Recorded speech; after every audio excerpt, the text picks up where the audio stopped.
చంచాడివే నీకు ఏవాట కష్టాలురా పూవల సిరిమూవల కేరింతలతో గడపాలిరా తెతికిన దొరకని వరములాటి వయసిది కసిరే కలతలు వృధా చేసుకుంటావా నాయన అలక చిలక ఎవరేమి అన్నారు గనుక ఉడుక ఉలుక దిగవేవి పన్నీటి చినుక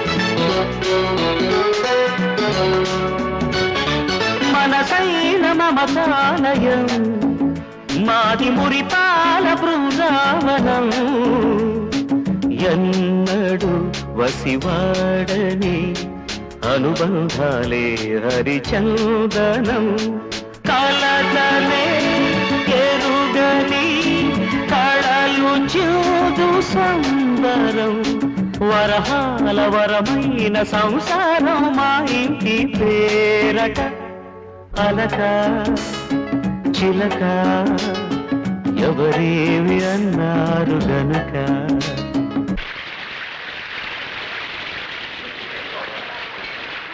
ఎక్స్క్యూజ్ మీ మీరు కాస్త అక్కడికి కూర్చుంటారా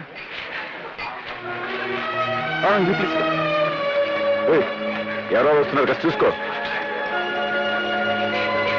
అక్కడ ఖాళీగా ఉంది వద్దులేరా పోదాం మనం భోజనం చేయలేదని తెలిస్తే రవి బాధపడతాడేమో చేసేవాడు చెప్తాం ఏరా భోంచేశారా స్వయంగా మీ అన్నయ్య వడ్డించాలండి రాణి చికెన్ బిర్యానీ సూపర్ గా ఉంది ఓవరావుకో మా ఇంట్లో నాన్ వెజిటేరియన్ లేదు మా ఇంట్లో తినడానికి సిగ్గేంట్రా అదండి కమాన్ ఏంటి ఇప్పుడే కదా నేను మిమ్మల్ని అక్కడి నుంచి లేపొస్తున్నాను మళ్ళీ ఇటు వస్తున్నారేంటి తప్ప వీళ్ళు అక్కడి నుంచి నువ్వు లేపావు నా గెస్ట్లు వచ్చారా వీళ్ళు నా గెస్ట్లు కదా రవి మీ అన్నయ్య వీళ్ళు మనుషుల్లో కనబడలేదా నీకు అరవకు అసహ్యం ఏంటి అసహ్యం ఉండేది మధు ఏం లేదు వాళ్ళ ఫ్రెండ్స్ అది కాదు నాన్న నేను చెప్తాను నా ఫ్రెండ్స్ పట్టుకుని ఏమిటా నలుగురు ఈ గోళ రవి ఏమిటా గొడవ గొడవ చేసింది నేనే అన్నయ్య నా ఫ్రెండ్స్ భోజనాన్ని పిలిస్తే వాళ్ళు అవమానిస్తాడా ఎవరా నీ ఫ్రెండ్స్ పెద్దవాళ్ళ పక్కన కూర్చోకూడదనే సంస్కారం లేని ఆ చిల్లర వాళ్ళు నీ ఫ్రెండ్స్ అంటావా సంస్కారం అనేది వేసుకునే బట్టల్లోనూ కూర్చునే సీట్లలోనూ ఉండదు వాళ్ళని అవమానించింది కాక దబాయిస్తున్నాడు ఎవరు అవమానించారా అలా పక్కకి భోంచేయండి అన్న అదేమని తప్ప బాబు మధు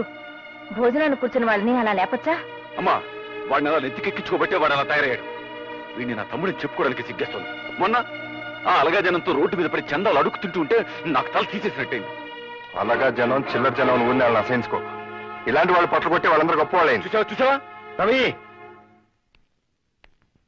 ఏమిట్రా ఇది ఏమిటి నీ ఫ్రెండ్స్ తీసుకొచ్చి ఇక్కడ భోజనం పెట్టు అంతేగాని మీరిద్దరు ఘర్షణ పడి మన పరువు కాస్త బజార్లో పెట్టకండి మధు నీ గెస్ట్ వచ్చారు చూడు హలో రవి ప్రసాద్ కూర్చో అన్నట్టు 5 ఏళ్ళు అయింటుంది కదా మనం కలిసి అయ్యే ఉంటుంది ఏంటి ఎలా వచ్చావు ఏసీపీ గారితో పనుండి వచ్చాను మా అన్న అయితే ఏంటి పని మా లారీ యాక్సిడెంట్ అయింది దానికి మీ అన్నయ్య క్లియరెన్స్ ఇవ్వాలి 25,000 అడుగుతున్నారు ఎలాగో నువ్వు ఉన్నావు కదా ఒక మాట చెప్పు బ్రదర్ లే ఎక్కడి నుంచి నా మీ సీరియస్ అయితే నువ్వు నేనే లంచం తీసుకోవడానికి రాలేదు ఇవ్వడానికి వచ్చాను అది మీ అన్నయ్య రమ్మంటేనే ఏంటి ఎక్కువ మాడుతున్నావు పొమ్మనప్పుడు పో ఇంకెప్పుడన్నా ఇంటికి వచ్చి లంచం విషయం మాట్లాడామంటే చంపేస్తాను రవి ఏంటి రవి వాడిని ఇంటికి ఎందుకు రమ్మన్నా పిలవడానికి నీ పర్మిషన్ కావాలా ఇలాంటి వెధవ పనులన్నీ ఆఫీస్లో పెట్టుకో నీకు సంబంధం లేని విషయంలో నువ్వు అనవసరంగా జోక్యం కలుగు చేసుకోవద్దు వెళ్ళి పని చూసుకో నాన్న నువ్వు మహాపురుషుడు అని సత్యాన్ని నిలబెట్టే సత్యారిశ్చంద్రుడు అని ఆయన గౌరవ మర్యాదలు నువ్వే కాపాడగలవని అపోహపడుతున్నాడు ఆయన అలాగే బ్రతకు ఇంట్లో ఈ నీతిమాలిన పని వెలగబెట్టి నీ నిజ స్వరూపాన్ని బయట పెట్టుకో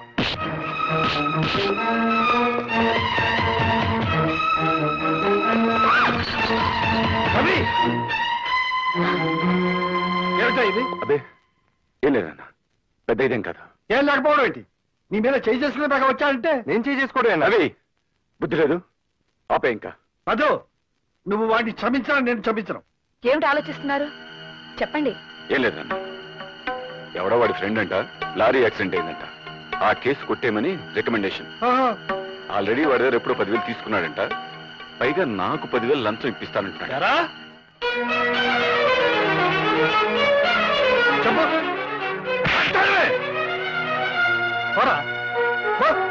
ఆ కాలనీకి జనంతో కలిసిపోతున్నావు కదా. ఆ కాలనీ జనాన్ని ఇంటికి తీసుకొచ్చి మమ్మల్ని అందరినీ అవమానం చేసి తలక నిప్పులాంటి అన్నయ్యని కూడా తోడుతాం అనుకున్నావు. వెళ్ళి నుంచి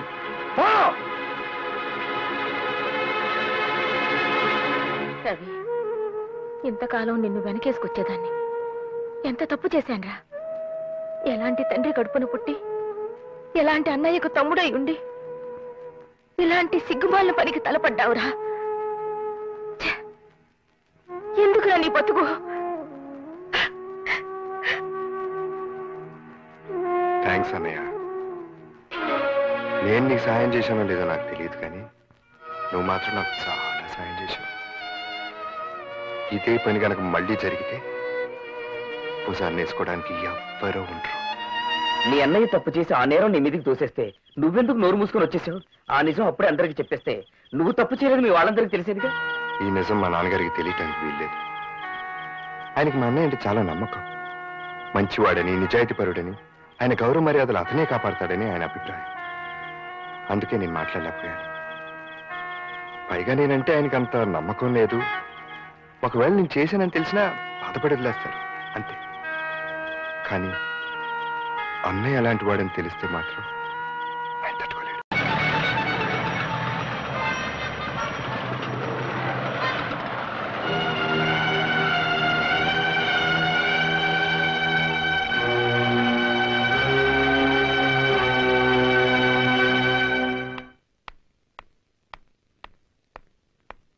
ఇంత ఆలస్యమైంది. బస్ దొరకలేదమ్మా. ఎవడే వాడు? ఎవడా కొరాడు? మాట్లాడవే. ఇటువంటి పనులు చేస్తే నేను సహించాలని తెలుసు కూడా నువ్వు ఇంతకు తెగించావంటే ఊరుకోవయ్యా, ఊరుకో. ఇది చిన్నపిల్ల. గౌతమి, నాన్న సంగతి తెలిసిండు కూడా నువ్వు ఇలాంటి పని ఎందుకు చేశావమ్మా? క్షమించండి నాన్న. చదువు పూర్తయ్యే వరకు చెప్పకూడదు అనుకున్నానే కానీ మిమ్మల్ని మోసం చేయాలని కాదు. ఆ అబ్బాయి పేరు రఘు, ఇండస్ట్రియలిస్ట్ బుచ్చిబాబు గారు అబ్బాయి. అతను నాతో పాటు మెడిసిన్ చదువుతున్నాడు. మేమిద్దరం ప్రేమించుకున్నాం. పెళ్ళంటూ చేసుకుంటే అతన్నే చేసుకుంటాను. చూశారా మాస్టారు?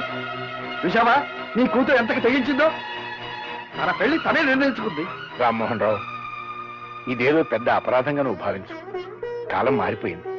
మన పిల్లలు వాళ్ళ బ్రతుకులు వాళ్లే నిర్ణయించుకునే రోజులు ఇవి. నువ్వేం బాధపడకు. మన ఇద్దరం వెళ్ళి ఆ బుచ్చివా ద్వారా తెలుసుకుని ఆయనతోనే స్వయంగా ఈ విషయం మాట్లాడదాం. నువ్వా పైకి లాచావు? మెట్లెక్కి జోక్ లేకు. నువ్వు రావడం ఎవరు చూడలేదా? వచ్చేటప్పుడు నేను ఎవరిని చూడలేదు. నన్నెవరని చూసారేమో నాకు తెలియదు. All right. వెళ్ళు సైరామ్, వెళ్ళు వెళ్ళు. చెప్తుంటేనే కదా. నేను వెళ్ళను. మళ్ళీ ఎప్పుడు ఇలా రాకు. మా నాన్న చూస్తే గొడవైపోతుంది. తొందరగా వెళ్ళు.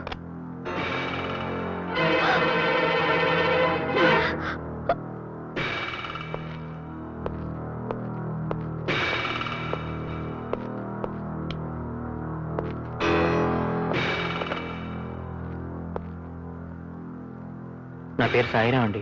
ఎస్. నేను మీ అమ్మాయి ప్రేమించుకున్నాం. నో. మీతో చెప్పి మీ ఇద్దరం పెళ్లి చేసుకోవాలనుకుంటున్నాం అండి.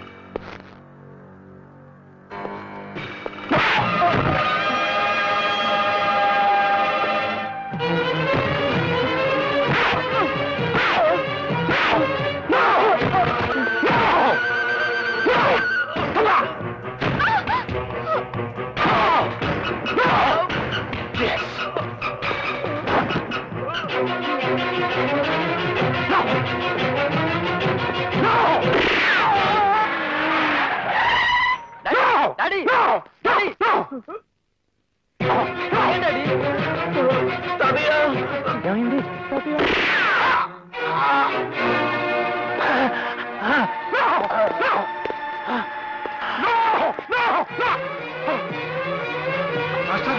మాస్టారు, ఏమిటి ఏమిటి అన్యాయం? ఆయన ఎవరో నాకు తెలీదు. ఆయన్ని చంపడం నా ఉద్దేశం కాదు. నా కూతుర్ని వల్ల వేసుకున్న కుర్రాన్ని. ఈ కుర్రాడు ఎవరో కాదు, మా మాస్టర్ మనవడు. నేను నీతో పెళ్లి విషయం మాట్లాడడానికి ఈ పెద్ద మనిషిని తీసుకొస్తే ఈయన చంపుతావా? ఆయన ఇంకా చావలేదు కదయ్యా, హాస్పిటల్ పడండి. ఆ విషయం నువ్వు చెప్పక్కర్లేదు. నేను ఈయన హాస్పిటల్లో చేర్పిస్తాను, నిన్ను పోలీసులకు అప్పచెప్తాను. నాతో పెట్టుకోకండి. నా కొడుకుతో నీ కూతురు పెళ్లి జరగాలి, అది గుర్తుపెట్టుకో. ఏం జరిగింది నాన్న? ఆ వివరాలు సాయిరామ్ చెప్తాడు. వెంటనే అతని దగ్గర స్టేట్మెంట్ తీసుకుని బుచ్చిబాబుని అరెస్ట్ చేయి. అలాగే.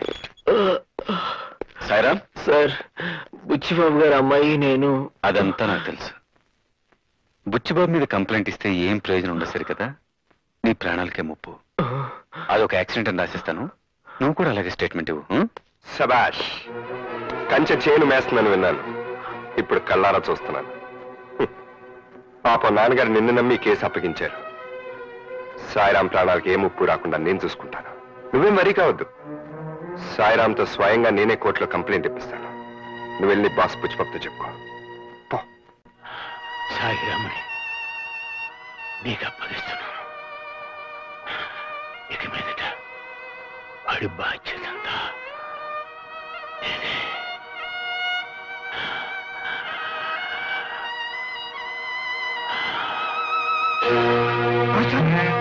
మాస్టారు, మాస్టారు, నో, కోర్టులో కంప్లైంట్ ఇస్తే మాత్రం నాకు వ్యతిరేకంగా ఎవరు సాక్ష్యం చెప్తాడు? మా నాన్నగారు ఉన్నారుగా, ఆయన లేపేద్దాం. బుచ్చిబాబు గారు. Sorry, right. ఆయన నోరు తెరవకుండా ఉండే పద్ధతి ఏదైనా ఇంకోటి ఉంటే ఆలోచించు. మా అమ్మగారు నోరు తెరిపించిన.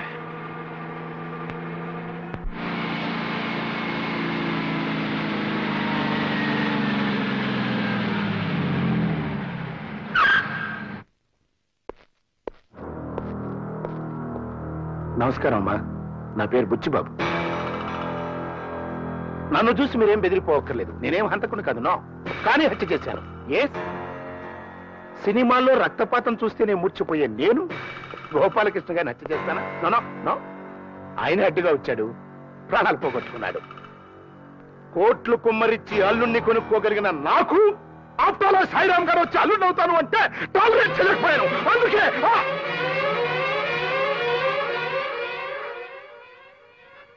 సారీ, నాకు కొంచెం ఎమోషన్ ఎక్కువ.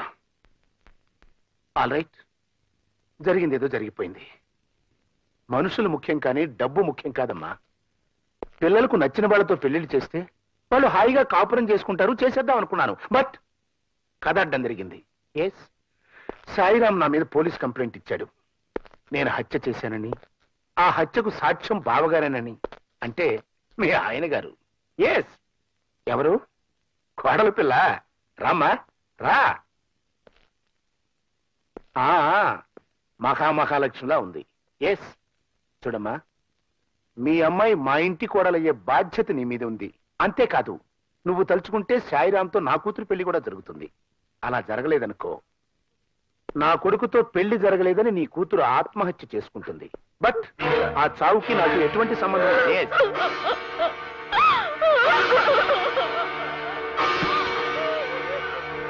ఇవన్నీ జరగాలంటే నేనేం చేయాలి? జస్టిస్ రామ్మోహన్ రావు గారితో అబద్ధం చెప్పించాలి. ఎస్, నేను హత్య చేయటం చూడలేదు అని మీ ఆయన ఒక్క అబద్ధం చెప్తే చాలు, 2 జంటలు ఏకమవుతాయి. ప్లీజ్ నన్ను హంతకుని చేయకండి, బియ్యం కొని చేసుకోండి. ఓకే?